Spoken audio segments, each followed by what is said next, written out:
Find the values of p for which the equation has coincident roots. Okay, so we know that for coincident roots,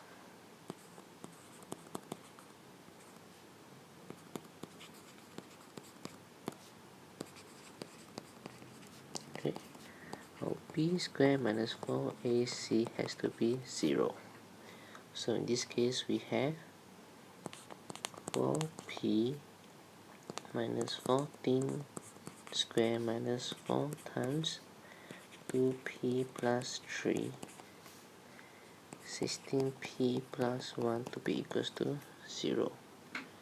And so we have 16p square minus 112p plus 14 square, which is 196, minus 4 of 32p square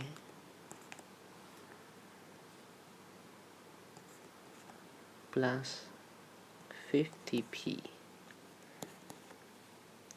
plus 3 equals to 0. Okay, and so we have 16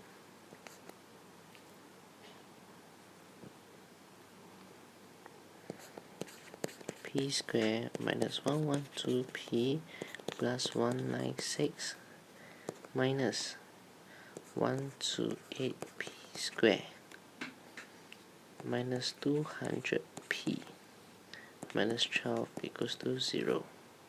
Okay, and summing them out we have minus 112p square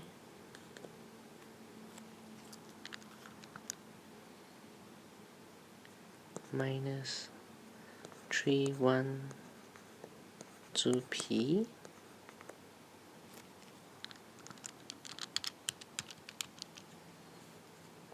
plus 184 to be equals to 0. Okay, and multiplying both sides by -1,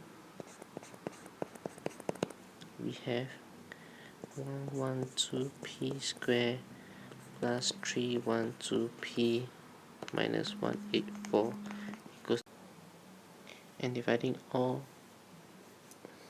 by 8 we have